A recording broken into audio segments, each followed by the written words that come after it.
விஜயோட அப்பா வச்சு இப்ப காங்கிரஸ் கிட்ட கூட்டணி பிச்சை எடுக்கிறாரு. விஜய் என்னடா இவ்வளவு கேவலமா இறங்கிட்டீங்க, திமுக வாரிசு அரசியலுங்கிறாங்க. அப்ப விஜயோட அப்பா தானே சந்திரசேகர், இல்ல தவிட்டுக்கு பெத்தாரா? நீங்க வாங்கிட்டு வந்தாரா தவிடு கொடுத்து? வேற யாராவது பெத்ததா? இல்ல இல்ல, அவரோட அப்பா தானே. அப்ப அது வாரிசு அரசு இல்லையா? சந்திரசேகர் அவர்களுக்கும் விஜய்க்கும் முதல்ல அப்பா பையன் உறவு, ரைட்டு. சந்திரசேகருக்கும் தாவேக்காவுக்கும் என்ன இப்ப சம்பந்தம்? நீ எதுக்காக கூட்டணி பிச்சை சந்திரசேகர் அவர்களை விட்டு எடுக்கிறீங்க? விஜய் வெளில பேச மாட்டாராம், பிரஸ் மீட் கொடுக்க மாட்டாராம், ஒரு வேற எதுவுமே பேச மாட்டாராம், வாயை திறக்க மாட்டாராம். அப்படியே காருக்குள்ளே ஏசி காருக்குள்ளே மூடிக்கிட்டு அங்கே மூடிட்டு திரும்ப உள்ள போயிடுவாராம். ஆனா அப்பாவை விட்டு பிச்சை எடுப்பாங்களாம்.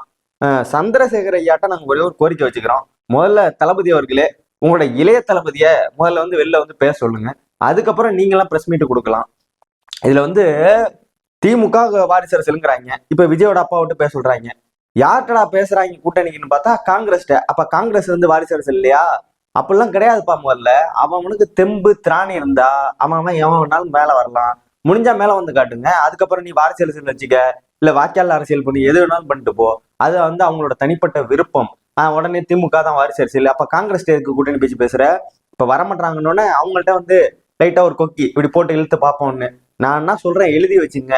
காங்கிரஸுக்கு 60 தொகுதி, 50 தொகுதி, 40 தொகுதியில இருந்து இப்ப 25 தொகுதி கொடுத்துருக்கோம் 2021 தேர்தல்ல.